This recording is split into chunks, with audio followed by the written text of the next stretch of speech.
Hello and welcome to the Churros.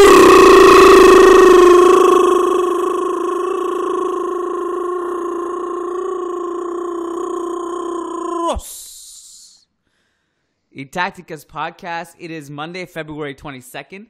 In case you couldn't guess, this is your host Kiyan Sobhani, rolling my R's because this is a good weekend. Madrid just won La Liga. Pretty much, we won La Liga. We are beating Atletico in our match against them. Atletico's then either going to beat Barca or tie. It doesn't matter because we're going to beat Atletico. We have them on the head-to-head. Then we're going to steamroll La Liga with 1-0 wins and Casemiro headers and penalties and shithousery. And then we're going to win the league title. And then we're going to stumble past Atalanta with Sergio Arribas and Victor Chus and Mariano Diaz. And it's all gravy, baby. And Barcelona are drawing to Cadiz.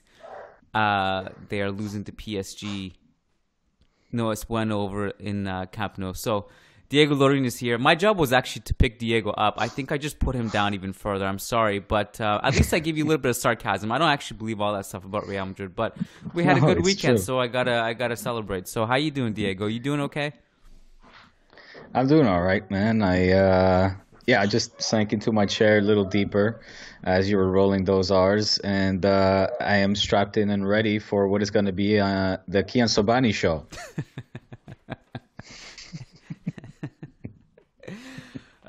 You know what? I think you and I, now I have a vague memory that you and I actually exchanged some Instagram messages that I was telling you that actually that game against Valladolid was really boring and one of the more boring games of the season. And we've had many boring games of the season. So sometimes in the Real Madrid world, boring can be good because it just means it's just a boring win and not much else happened. But I think a lot of Real Madrid fans are thirsty for some excitement. We did have a couple patrons message us on Managing Madrid and say, look, I'm really not excited about watching this team play. Even despite winning. So we hope that turns around soon. But it's not like, look, I think, we got the job done against Valladolid. The squad is thin. There's a lot of injuries. I mean, the squad list was released today for the Atalanta squad. I mean, it's really shocking. It doesn't look like the Real Madrid's A team, right? There's a lot of injuries. What is it? Six players, I think. Way more. It's like I could list off 6 right now, and there'd still be like 100 names I forgot. Off the top of my head, Ramos, Carvajal, Benzema, Hazard, Rodrigo. That's 5. Fede Valverde 6, and then I can just go and look up a bunch of other ones. But yeah, it's a tough time to be facing Atalanta. We also do have Atletico coming up, so I think it's going to be tough. Maybe we can bring that forward, the Atalanta discussion. What can you tell me? Look, it's going to be. We'll see if Casemiro, Kroos, Modric, and potential surprising youth talent will be able to overcome. I hope an ambitious Atalanta. I have no fucking clue what Atalanta we can expect, but let's hope that they'll be fierce. I'd be curious to know what approach Zidane takes, and we're doing a thorough Atalanta preview tomorrow on the Managing Madrid podcast to tee it up, and I'm just not sure. To be honest, I kind of know what I feel like I know what Atalanta is going to show up. I think it's going to be a high line. They're going to press and they're going to attack. I think we've seen their script before in the Champions League.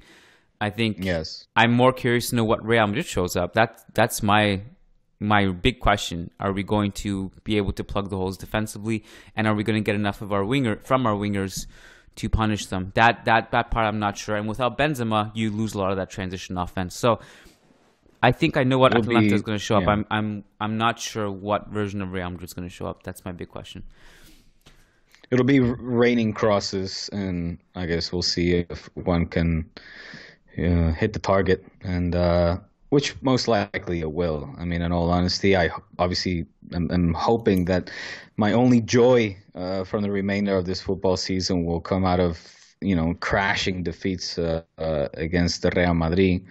Really? I thought you would be relying on us, the pride of Spain. Now this is just Spain's last chance to do something.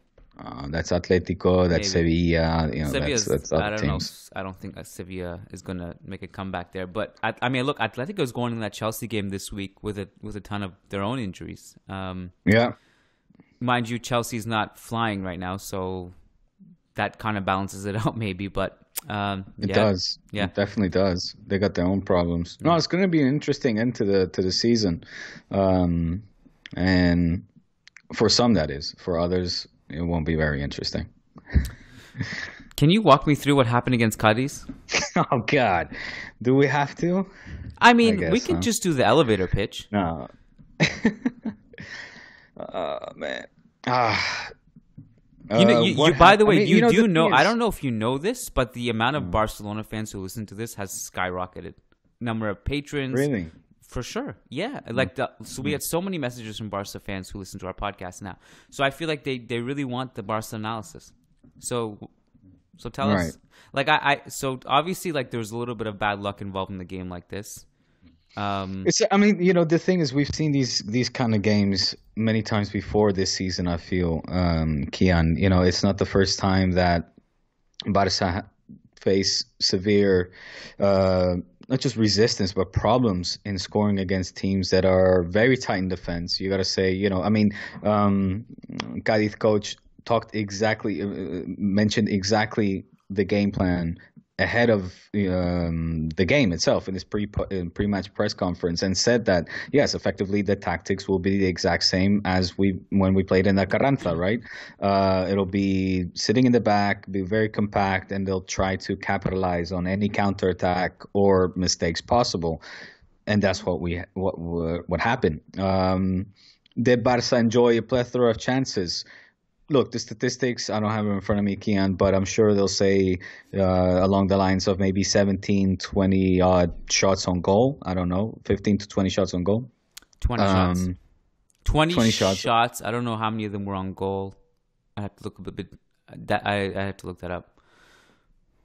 The chances in and of itself, or either in and of themselves, were not chances that you really felt came from some good build-up play from the back or intentional pinpoint passing, let's say, or just build-up that we saw, for example, against the likes of Alaves.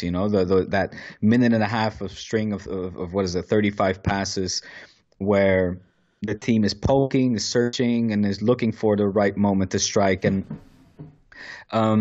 there's good movements of the Dembélé, the Griezmann running into space, opening up those spaces in defense, midfielders cutting through, Frenkie de Jong, etc., Messi. There was really none of that. And I think that is those 88 minutes leading up to the massive Lenglet mistake, which, I feel so bad for him. I honestly, up until maybe an hour or so before the pod, Kiyan, I was feeling more as in, let's say, if this sounds too harsh perhaps, but if I say aggressive negative feelings, it doesn't mean I mean any harm. It just means I'm more upset. Bad words are coming out of my mouth whenever I think of the name. Say them all. No, I don't make want me to. feel good. This is, this is it tough. Because did you see the video of him in the car and now you feel bad for him? Is that why? Correct. Okay. Yes, that is why. Tears running down his face. What are you going to do? And it's tough for me to do all this to do these kinds of pods. It's easy when we're winning, but when we're losing, it's particularly difficult because don't get fired, right? Hashtag don't get fired. I don't want to lose my job over any of this, and it takes a lot for me to come on, especially on the day which let me inform the listener as well. I got sedated today. I was knocked the fuck out for a good hour while people stuck a tube down my throat to look into my stomach. Now, when I say people, obviously I'm talking about doctors. I'm not talking about random people not that kidnapped people. and threw me in a van. But just wanted to take a peek. But it's an endoscopy, I think. Endoscopy, I think, in English. How are you feeling, by the way? That's the most important question. Look, I'm all of that it's fine. The results, I have my meeting with the doctor to analyze the results. For the moment, that's all fine. As in, I'm dealing with that the best way possible, I think, by staying healthy, being in the best shape I've been in my entire life, and I'm almost 40 years old.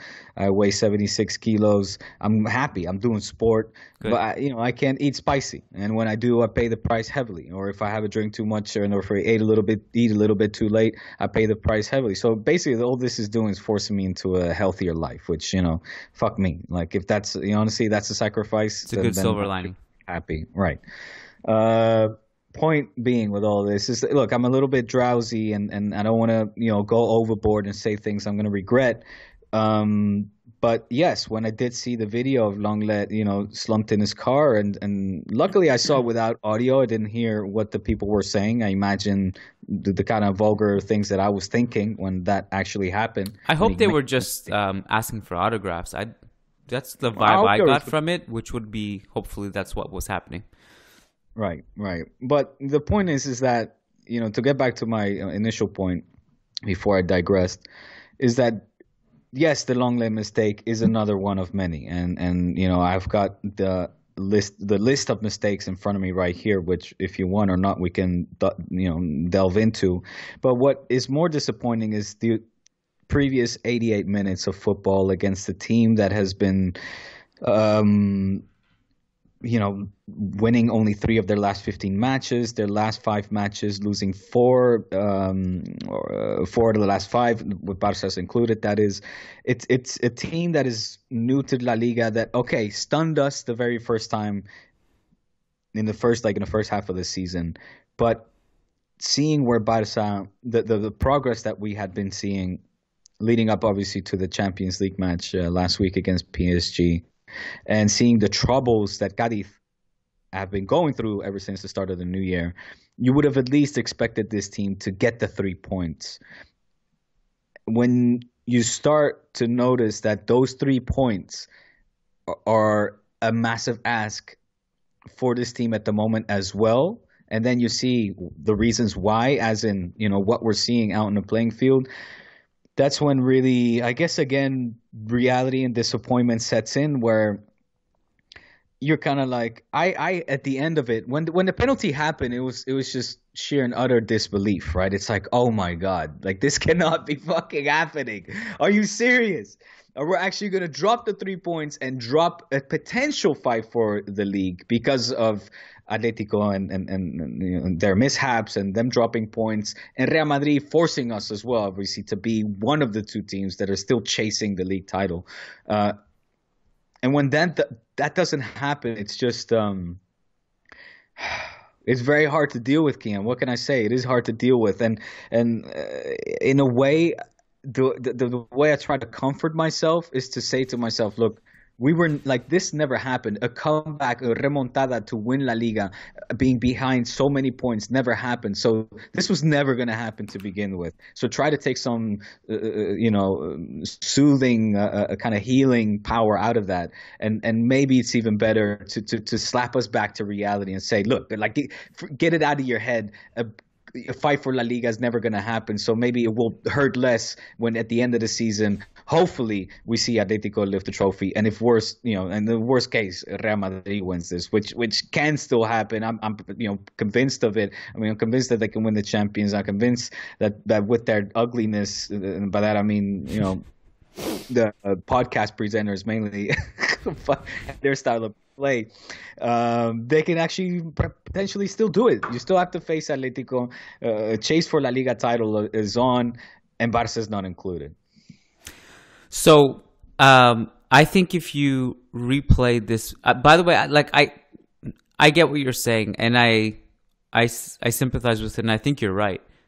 I will say, I think if you replay this Barcelona-Cadiz game, 9 times out of 10, Barcelona win this game.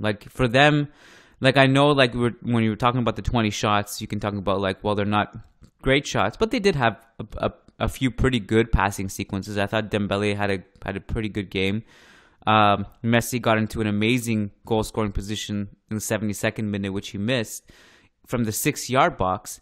And, moments like that, I think, Barcelona would have scored more than 1 goal. They really should have scored a couple of goals in this game. That doesn't excuse what Lenglet did. What Lenglet did was terrible, and I'm still not sure what's happening with him because, again, we discussed, he this guy was a really good defender at one point for a long period too. His season, man, it's been crazy. I wonder how.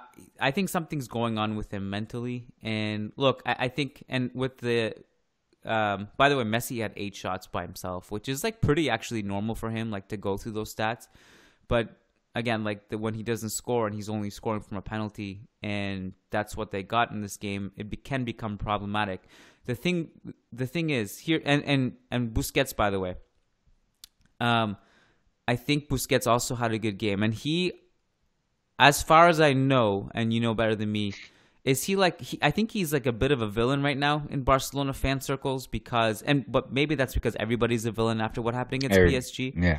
I mean, he has been. And everyone's talking about like maybe ushering in a new era and like maybe letting go of Busquets. I thought he had a good game, but like here's the thing: I feel like I don't know if I'm optimistic or pessimistic. I'm not sure what I am. I think I'm just desensitized to a label like that. I'm more of like a process oriented analyst. I like to see what the process is. And I value process over the results, because when you're playing the process game, it's a long-term game. And you're playing the results game, then at any moment, it could come crumbling, right? Yes. And I see a lot of Real Madrid fans right now saying, like, see, we beat Valladolid, we won these games, you know, we're playing with injured players, and, like, this is why we have to trust Zidane. I'm just like, we all saw what Valladolid, like, what that game was. It was a Casemiro header in the 64th minute, and all of our chances came from Casemiro headers from corners or free kicks. Free kicks specifically, actually, not corners. And we had 4 shots in the box. 3 of those 4 shots were Casemiro headers from set pieces. The 4th one was that very a non-threatening Asensio shot. And like, if I'm being really honest, from a pure attacking perspective, Barcelona's performance against Cadiz was much better than Real Madrid's performance against Valladolid, where the differentiating factor ultimately was that Real Madrid defended a little bit better, but also Valladolid didn't offer much the other way. But Real Madrid defended a little bit better, but still conceded chances, mainly one to Fabian Orellana in the second half. Again, I'm more of a process that you want. Like I'm looking at I'm watching all these games. You know, I think I don't get too excited about Real Madrid. Where are you going with this? Are you trying to say that Barca is going to finish above Real Madrid and that we're playing a little bit better? That the process has been better? Is that where you're getting at? From a pure attacking perspective, Barcelona are a superior team to Real Madrid. I don't care what anyone tells me. Now, that doesn't mean Barcelona will finish above Real Madrid, but it just means that like a neutral, like should, if they are allocating their time. Like I'm a neutral. I'm someone who wants to watch La Liga, and like I just want to see attacking football, and I have a choice between watching Barcelona or Real Madrid. I choose Barcelona if I'm a neutral. Like they're just, things will happen offensively. People will move in the half spaces. You'll see like all these penetrating runs and passes down the middle, and like and a high volume of shots. You don't really get that watching Real Madrid play, and it's kind of ugly. Like the results are there, but it's just from an attacking perspective, they are not as good as Barcelona, but they're a better defensive team. And look, I'm not. It's subjective, right?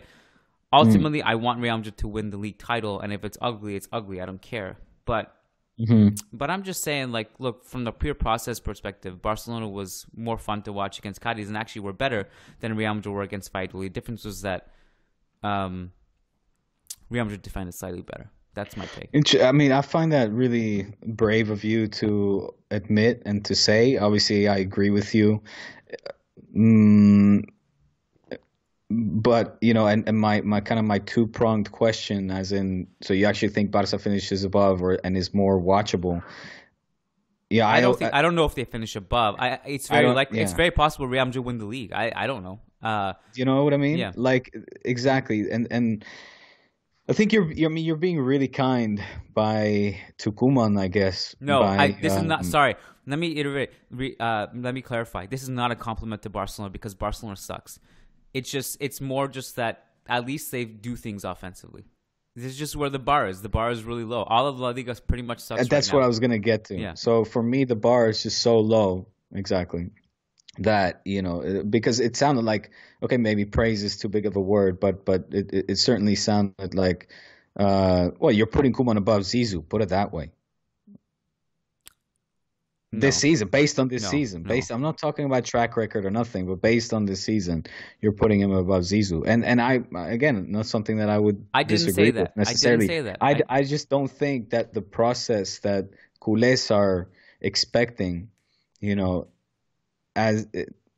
so much more has to happen offensively, as well as defensively, of course. But those are not 88 minutes where I was sitting at the edge of my seat watching 20 shots on goal potentially, be converted. Not at any given moment that I feel there was any, intent behind the shots perhaps, but a realistic chance of those goals being scored.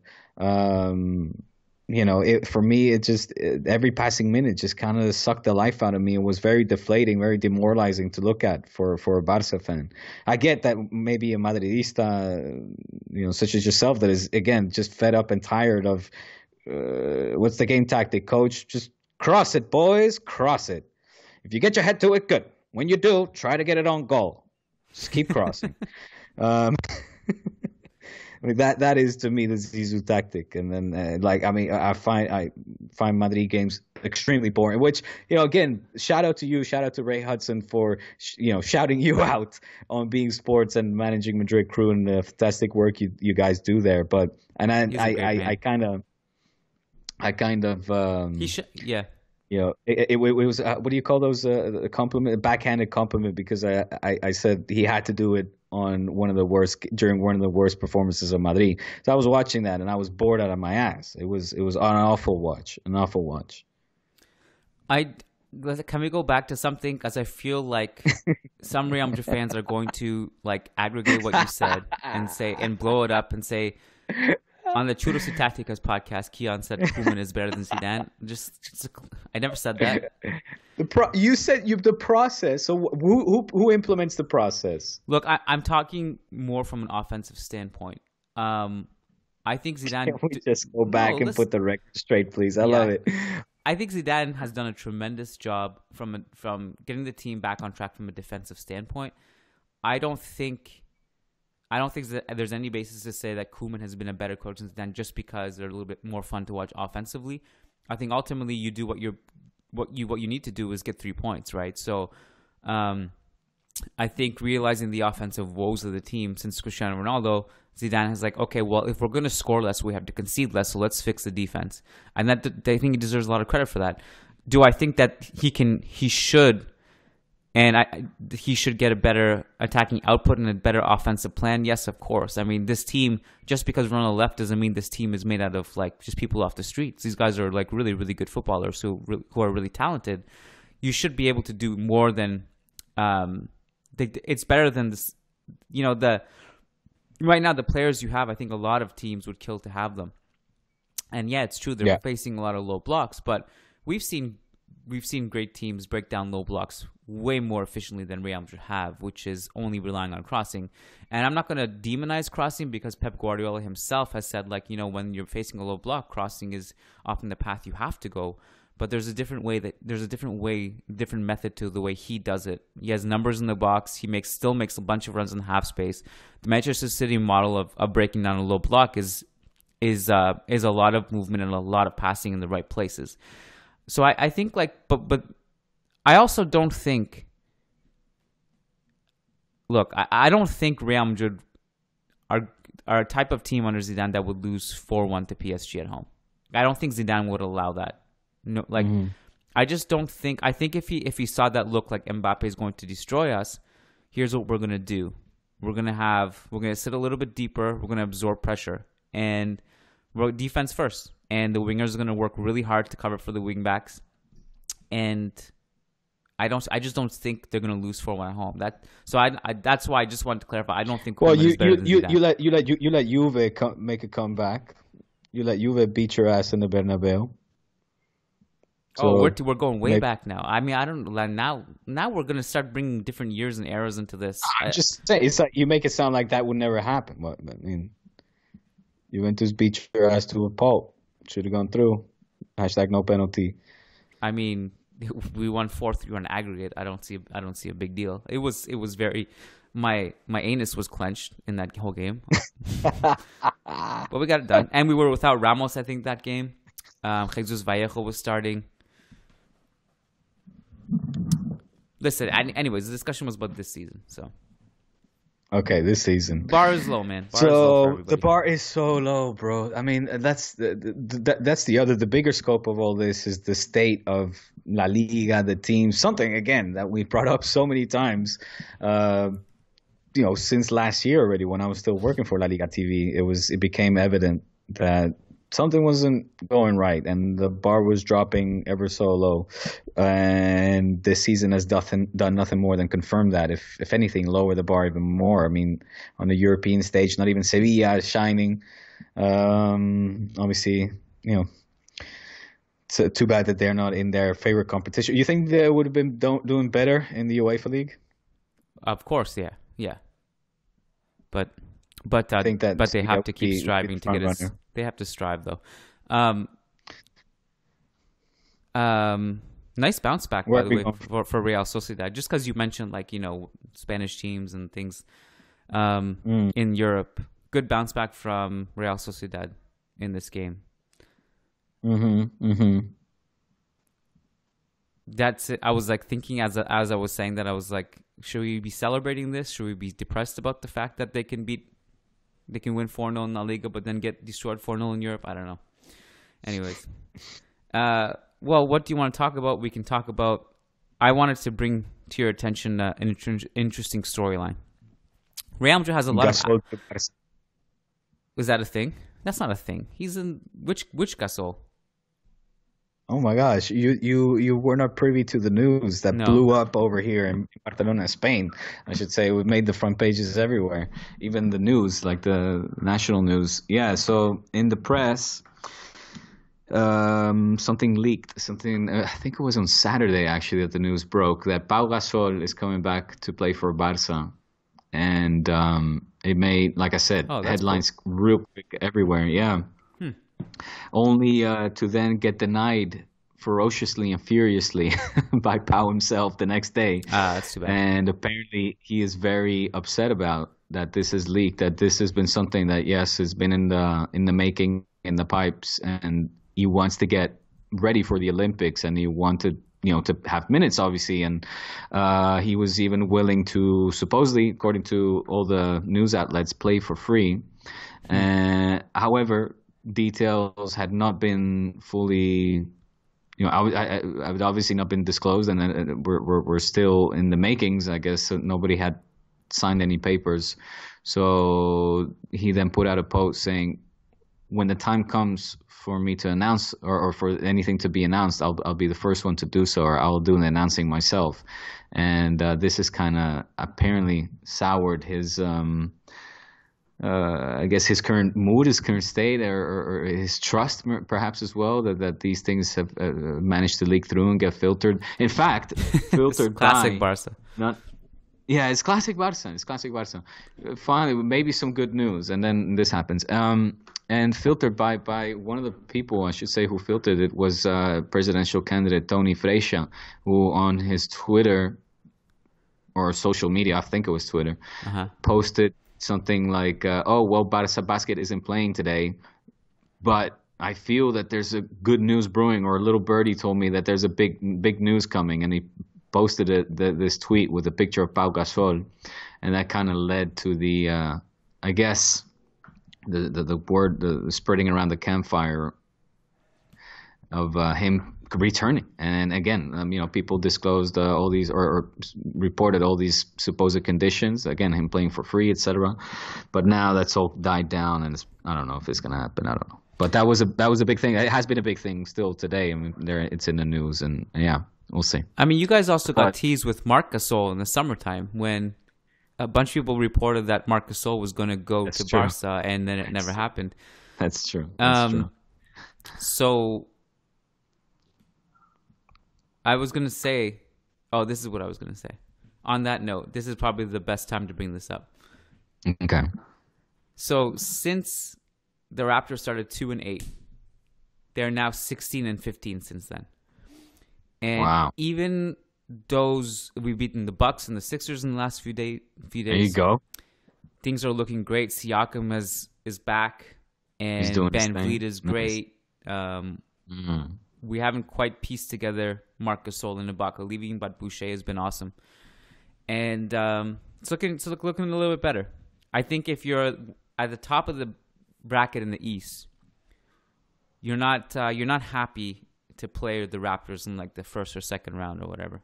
I think they're actually going to get home court. Like they're on surge. I think they're only like, let me just check where they are, but they're fifth place and they're tied with the Pacers in fourth, 2 games back of third somehow after a 2-8 start. So yeah, I just wanted to throw out some good vibes for my people in Toronto.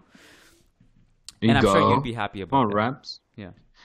Well, I'm particularly excited for the playoffs this season. For sure, there's so many teams that I really just want to take my time to properly absorb and watch and see how good they are, because there's a lot of talent that is playing together at the moment.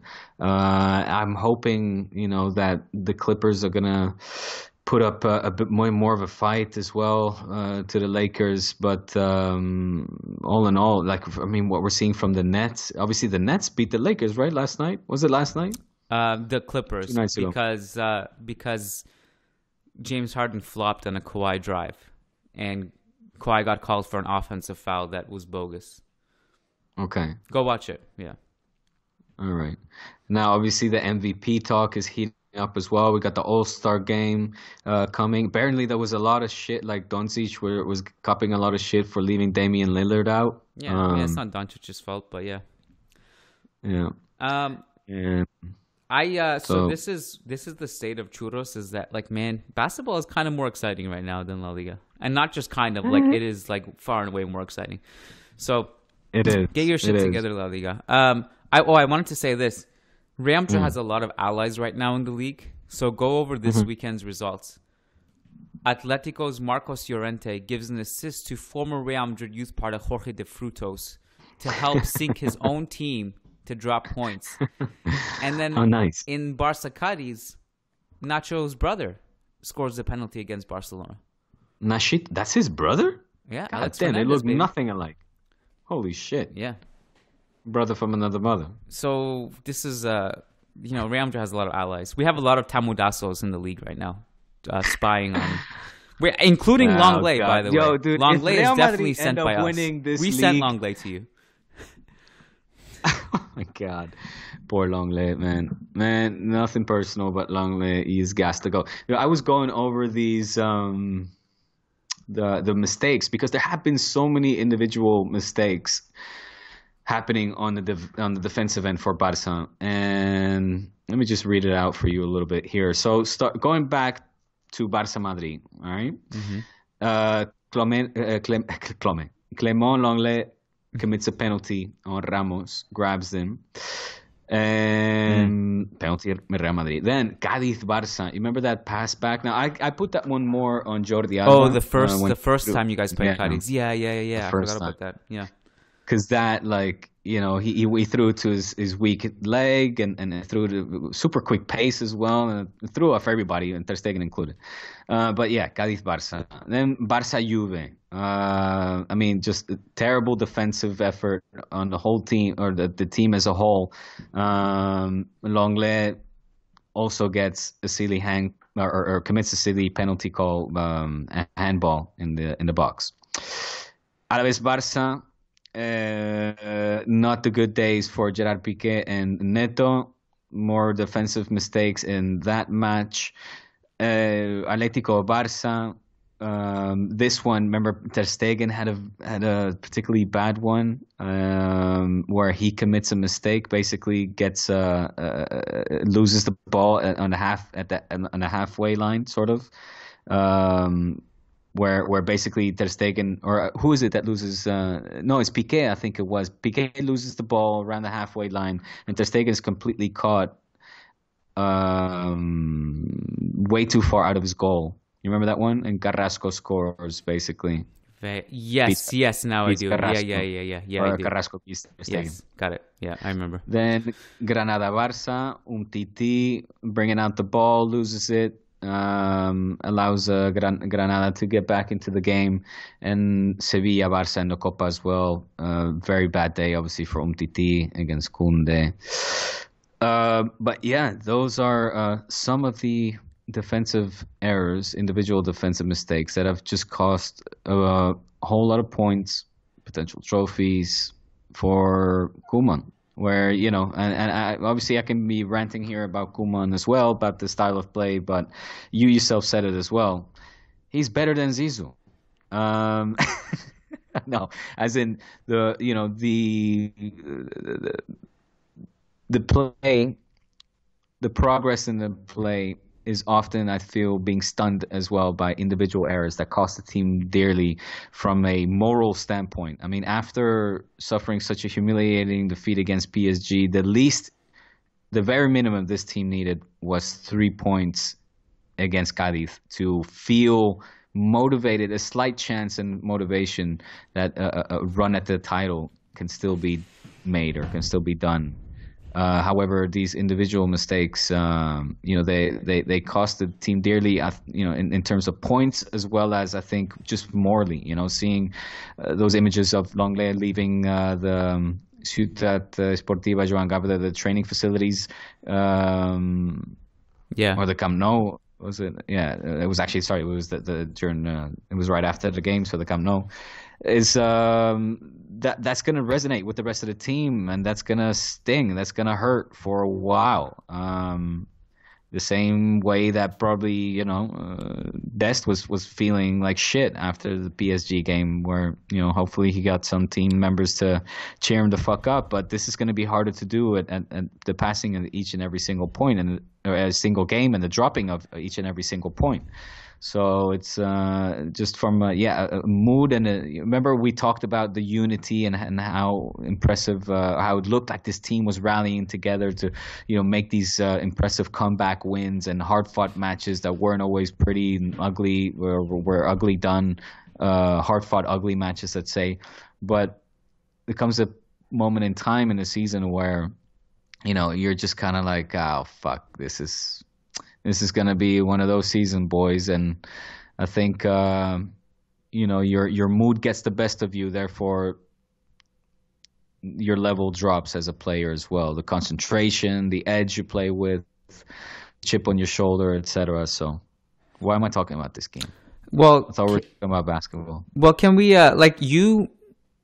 I hate to break it to you, but you're not out of the title race yet. You guys, if you win, you still have one game in hand over Atleti. If you win that, you're only 5 points back. And I'm going to just say 5 because I'm going to tell you that Real Madrid are going to be Atletico. There you go. And so once you're 5 points back, anything can happen. Now, you guys have an interesting schedule because you have Sevilla back-to-back. Because you have them in La Liga, and then a few days later, you have them in the second leg of the Copa del Rey, which you're down 2-0. I guess in a way that's kind of it's possible that that's to your detriment because you're not out of that tie completely, so you're going to try to chase it because Copa might be your last chance at silverware, possibly. So you're going to try to chase that, and which means you're going to play all your best players or whatever Koeman thinks his best players are, running them into the ground a little bit more. Then you have PSG 1 week after that. Okay, let me ask you a question. What? April 11th. We're going to have to wrap it up after this. Okay, that's cool. We got our talking points across anyway. April 11th, Clásico. At that juncture of the season, I-Liga or no? If we win, you mean? Heading into that game, is that Clásico going to be consequential? April 11th, so that's like in 3 weeks from now. I mean, ¿qué quieres que te digo? Yes, okay, sure. Okay.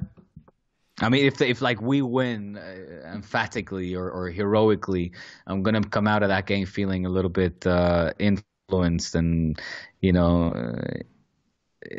engañosamente optimista,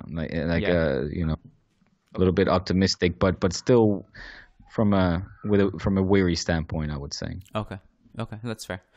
All right, well, let's wrap it up there then. We'll be back Friday. You'll get to do the intro on Friday when Atalanta beats Real Madrid, and please, come on, Atalanta, coño, let's go. So we got Atleti Chelsea tomorrow, I believe. I have to double check that. I think it's tomorrow, and then Wednesday we have Real Madrid Atalanta, and probably some Europa League games on Thursday, which I haven't even looked at yet. And then Friday we'll have Churros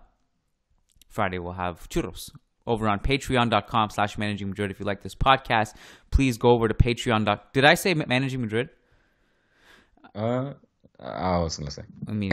I was not even listening to what I was saying. Anyway, patreon.com/Churros y Tácticas. And there you go. And you want more churros, you have to go there. And thank you. By the way, yes. Go ahead. No, just thank you for all the patrons with all the nice messages. I saw more came in today or over the past few days. I'm going to be sure to write you back. And thank you for all the moral support. A culé like me needs it, and it does me good. So thank you. It's good for the soul. Yeah, a lot of nice patron comments after the Friday show. If you missed it, Diego told a really emotional story regarding his son. And so you had a lot of nice comments from Madridista and otherwise. So thank you. I'll see you guys Friday. Diego, see you Friday. Enjoy this week's games, and we will talk soon. Take care, my friend. Take care. Ciao, man. Thanks.